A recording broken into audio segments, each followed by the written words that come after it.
Hallo ihr liebe Leute, hier ist wieder der Yankee mit Let's Play Final Fantasy VII auf Pelzig. Und wir machen das mal hier in dem Stockwerk nochmal höher kommen. Wir sind nach wie vor in 67. glaube ich. Und da liegt die Eris. Eris! Eris? So heißt du also. Was willst du denn? Wir nehmen die Eris wieder mit. Außenseiter. Hättest früher merken sollen, du! Es gibt so viele frivole Dinge auf der Welt. Wollen er mich umbringen? Das sollten er nicht, glaub ich. Die Maschinen sind sehr empfindlich. Wer wird sie bedienen, wenn ich nicht mehr wäre, hä? Das stimmt. Ich würde sagen, du sollst logisch denken, bevor du voreilig handelst. So, bring's Objekt nahe.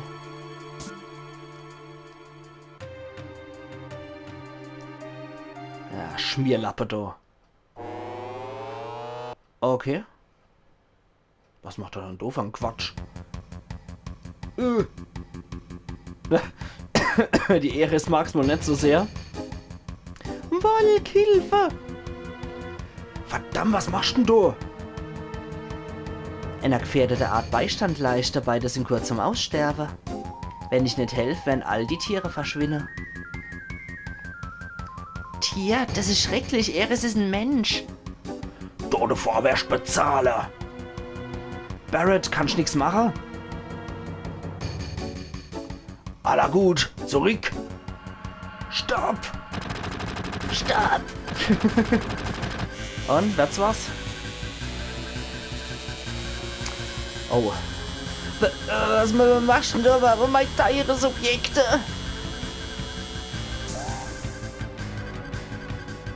Und? Herzlichen Glühstrumpf. Jetzt hast du die Chance, Eris zu schnappen. Da geht er denn wohl richtig an die Gurgel. Dankeschön, Volk. So, jetzt aber weg hier. Bevor es wieder zugeht, geht er raus, Cloud. Volk, was ist denn los? Der Aufzug bewegt sich. Es ist kein normales Subjekt. Das ist ein sehr wildes Subjekt.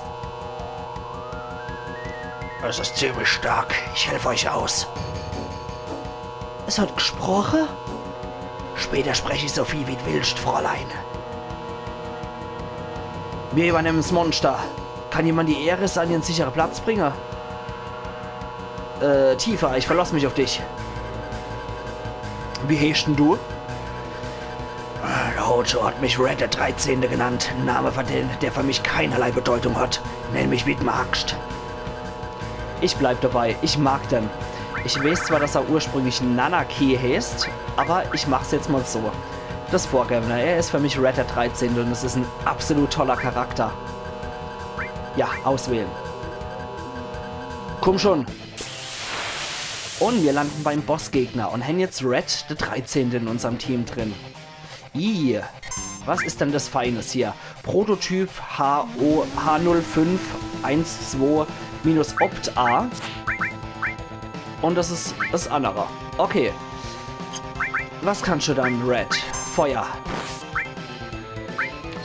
Cloud.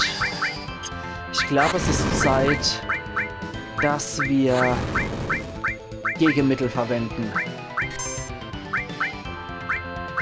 So, Schattenatem. Uah, das ist aber ein ekliges Ding. Analyse haben wir parat. Dann wendet man das doch auch mal an. So, der Barret zündet die Knabe hier an. Und Cloud. Prototyp H0512. Okay, 1000 HP hat er. Okay. Gegenmittel. Ich will nur, dass unser Red vergiftet ist. Und Barret zündet weiter. Und Red, du kannst.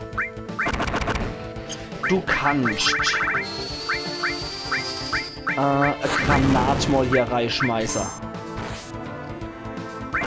Okay, Cloud heilt uns jetzt nochmal und der Barret macht einen Mindblow auf das eklige Ding hier. So, gucken wir uns das mal an, die Animation. Mindblow. Okay. Oh, er hat MP abgezwackt. Das ist auch ganz cool. Sollten wir uns im Kopf halten. Dann greifen wir erstmal die eklige Viecher da vorne an. Okay, Enz ist schon kaputt. Zwei sind kaputt. Reani-Zauber. Oh, du Wildsau. Du Wildsau. Okay, so willst du es also haben. Na gut.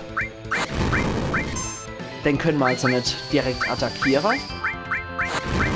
Dann versuchen wir mittels Magie zu erreichen. Und er hat jetzt auch eine Limit-Attacke. Reißzahn. Dafür müssen wir anscheinend nichts machen. Das macht er von sich aus. Okay. Goldig gemacht. Ich würde sagen, wir bleiben bei Magie und attackieren die Kreatur dahin, wenn sich die Viecher dort nicht so wirklich als lustige Geselle erweisen. Also die kann er jederzeit wieder zurückholen. Dann ist es wohl geschickter, wenn wir das so machen. Okay, der Barret ist vergiftet. So kann er sich auch selber heilen.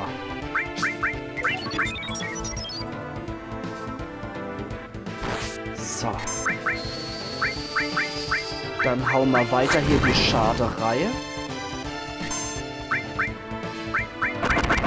Ich meine, allzu stark ist der jetzt nicht. Das ist wirklich machbar. Gucken wir mal, was so ein stinknormaler Angriff bei dem ausrichtet. Und Cloud kann dann sehr gern mal einen Querhieb drauf ausführen. Und wie viel reicht das? Ah, nicht schlecht. Hui, okay. Mit seinem Tod verschwinden auch seine Minions. Alles klar. Und er gibt uns 300 Erfahrung und 30 AP. Und hinterlässt einen Talisman. Ohne Materia. Und das ist gerade die wunderschöne Musik vom Red im 13. beziehungsweise vom Cosmo Canyon. Der kommt später noch vor, der Cosmo Canyon. Aber die Musik ist absolut großartig, ich liebe die. Eris, bist okay? Es scheint okay zu sein, in etlicher Hinsicht. Ich hab auch das Recht zu wählen. Ich mache zweibeinige Dinger.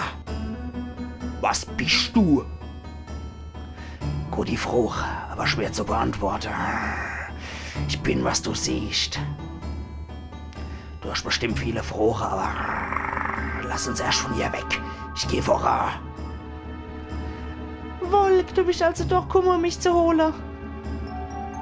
Oh, und er hat nur ach, wie man sieht. Entschuldigung für den Auftritt dorthin.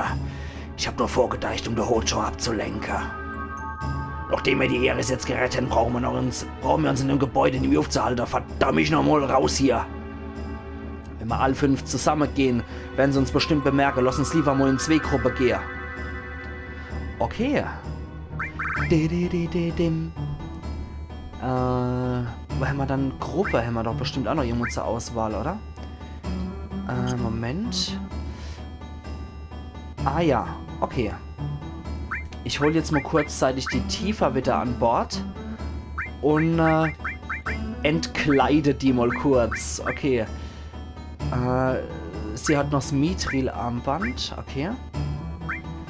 Das kann sie auch meinetwegen gern behalten, habe ich kein Problem damit. Aber ich hätte gern ihr Materia ausgezogen, damit wir die jetzt beim Red benutzen können. Weil solange der 4. im Bunde ist, den ich eigentlich haben will, wird uns der Red begleiten. Der Red ist immer für mich eine schöne Lösung, bis dann derjenige kommt, den ich eigentlich haben will. So, was können wir dann noch machen? Mithril Clip, Mithril Armband. Okay. Aber die Materia will benutzt sein. Deswegen machen wir für ihn noch Raub. Dort der Hitze auf alle, okay. Ich hätte für ihn noch ganz gern... Ich hätte bei ihm noch ganz gern Gift mit dabei. Da kann der Barret noch ein bisschen Materia haben. Und zwar hätte ich auch ganz gern, dass der das hat. Und bei Hitze machen wir einfach mal Nebenwirkung dazu. Da gucken wir mal, was das auslösen wird. Okay, jetzt haben wir unser Gruppe doch soweit schon mal ganz gut geregelt. Und ich bin fertig. Bis noch hier, wir warten im Aufzug von 66. Stock. Wir gehen zuerst, wir treffen uns beim Aufzug vom 66. Okay, jetzt haben wir unser Kampftruppe komplett und da lag noch eine Materia. Die mag ich haben. Substanz, Feindeskönnen erhalten. So, jetzt auch ein Schluck Wasser für die Stimmen. Okay, was kann die Substanz? Feindtechnik. Das ist meiner Meinung nach eine von der geilsten Dinger überhaupt. In der frühen Final Fantasy hat sich das blaue Magie genannt. Das heißt, wenn irgendwelche bestimmte Feinde eine von ihrer Spezialattacke auf Cloud jetzt ausführen, dann kann Cloud das lernen. Wir haben hier 1, 2, 3, 4, 5, 6, 7, 8. Moment, 1, 2, 3, 4, 5, 6, 7, 8, 9, 10, 11, 12, 24 Sterne. Und wenn jetzt zum Beispiel irgendeine Kreatur die Technik Flammenwerfer hat und Cloud kriegt das ab, dann ist Endstern hier voll von der 24 und Cloud kann die Technik Flammenwerfer verwenden unter Feindtechnik. Das ist meiner Meinung nach eine von der geilsten Dinger überhaupt. Dafür hat es in der Final Fantasy 1 bis 6 tatsächlich die Klasse des Blaumagiers gegeben. Und hier hat man das mit einer Materia eigentlich gelöst. Richtig geil. Und hoch. Und ja, richtig geiler Scheiß. Und ich werde es definitiv beibehalten. Es ist eine absolut geile Sache. Trankerhalter und noch ein Trankerhalter. Was sagst du hier, du Lappeduddel? Nee, bitte bring mich nicht um. Ich hab doch gemacht, was der Hojo mir befohlen hat. Als Beweis, hier ist die Codekarte zum 68. Wäre ich das tue, wenn ich dein Feind wäre? Alles klar, Dankeschön. Ihr seht, es lohnt sich immer wieder. Okay, hier können wir nichts Besonderes machen. Lohnt sich immer wieder mit der Leid zu retten. Und, hey, ich mag Dorei. Oder kann ich dir nur so rein? Okay, hier haben wir noch Trank und Trank. Ist auch gut. Kennen wir sicher gut gebrauchen. Jo, da haben wir wieder unsere komische Kreatur hier. Deswegen werde ich mal sagen, wir probieren das mal mit Nebenwirkung aus. Und wie ihr seht, es macht immer noch Bubble. Das heißt, wir haben noch keine Feintechnik erlernt, die wir einsetzen könnten. So. Dann können wir Feuer auf alle noch machen. Und der Barret kann wieder attackieren. Und ich bin der Meinung, der Cloud sollte man dringend alle heilen.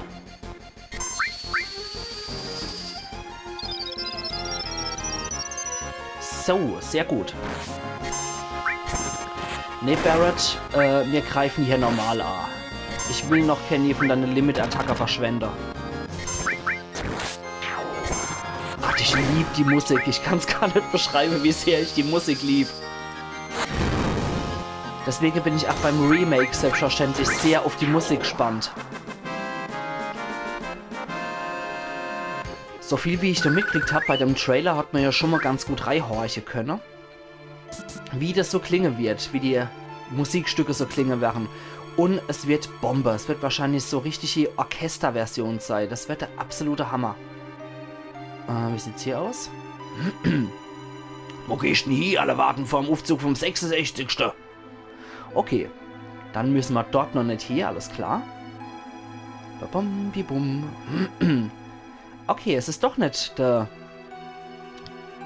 es war doch nicht zum 67. Das war tatsächlich der 68. aber drüber, wo wir mit dem Hojo in Kontakt gekommen sind. Okay, hier müssten sie auf uns warten.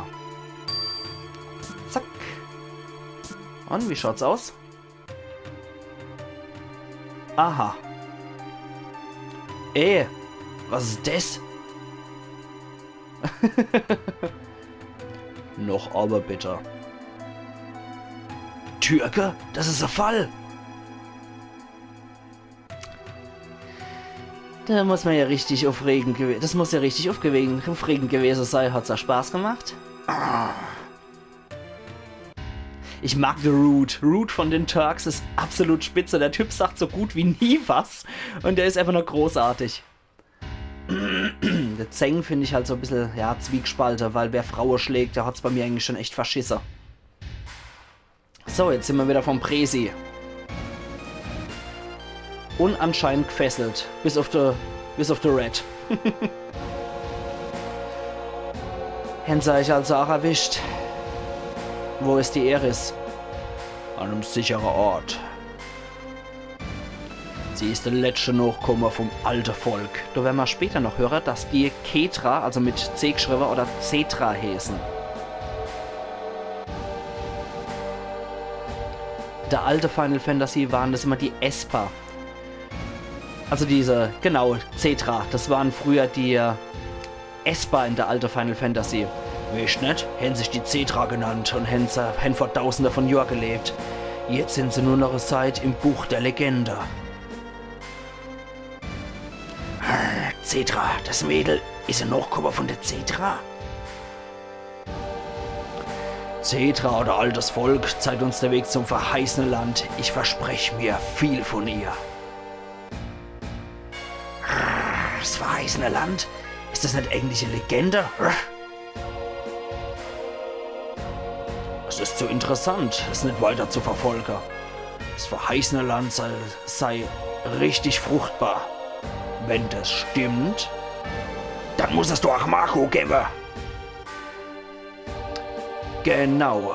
Deshalb brauchen wir unser teure Marco-Reaktoren. Die Marco-Energie wird von selber ausströmen. Dort wird neu mitgebaut, Shinras neuer Meilenstein. Verdammte Scheiße, noch einmal gewittert, du Keitel, du träumst wohl. Ach, weißt du das noch nicht? Also das braucht man nur Verwirklichung seiner Träume, nur Geld. Also das braucht man für die Verwirklichung von seinen Träumen nur Geld und Macht. So, das war alles. End von der Unterhaltung. Sappe ist. Platz da. Moment mal, ich hab da noch viel zu sagen. Ah, der Hitzkopf von Barrett. Herrlich.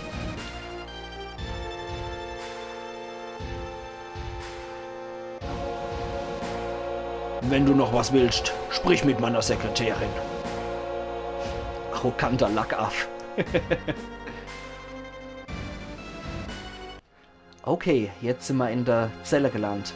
Cloud ist mit Tifa, Aeris Alley und Red mit Barrett. Psst. Können wir aussteigen? Ein bisschen schwierig, oder? Überlass es mir. Psst. Volk, du bist so mutig. Wie es wohl Barrett ergeht. Aeris ist vom alten Volk und der wirkliche Name vom alten Volk ist Cetra. Die vom alten Volk wissen, wo das verheißene Land ist und die Shinras suchen das verheißene Land. Die Annelien. Entschuldigung, wer auch immer die Shinra sind.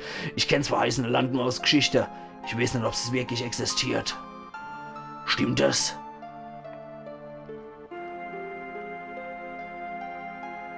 Die Annelien glaubt, dass das verheißene Land voller Marco-Energie ist. Das heißt wohl, sobald die Annelien dort ankommen, saugen sie die ganze Marco-Energie auf. Und das Land wird verkümmerer, der Planet wird schwächer. Ich kann sie nicht einfach machen lassen, ich rekrutiere neue Mitglieder. Ich, Tifa, Volk, die Aerisach. Wie wär's denn mit dir? Oh. Der will sich nur hier leckern zur Ruhe. Du bist so verdammt langweilig. Wie es wohl Red im 13. ergeht. Opa. Oh. Opa. Opa.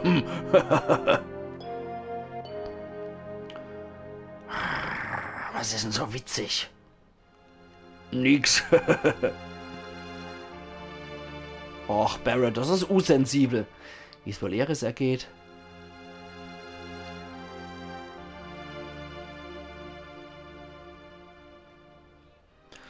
Volk, bist du da? Aeris, bist du in Sicherheit? Ja, ich bin okay. Ich hab gewusst, dass die Volk zu meiner Rettung kommen tät. Hey, ich bin dein Bodyguard, okay? Die Abmachung war Verabredung, ha? Ich verstehe schon. Tifa, bist du auch da? Entschuldigung. Weißt du, Iris, ich habe eine Frage. Was denn? Gibt's das verheißene Land wirklich? Ich weiß nicht. Ich weiß nur, die Zetra wurden vom Planet geboren, sprechen mit dem Planet und öffnen den Planet. Und dann, die Zetra werden ins verheißene Land zurückkehren. Land, wo es höchste Glückseligkeit verspricht. Was heißt denn das? Mehr als Worte, ich weiß es nicht. Sprechen mit dem Planet? Was genau sagt denn der Planet? Er ist voller Menschen und ist laut, deshalb kann ich nicht verstehen, was er sagen. Hörst du jetzt auch?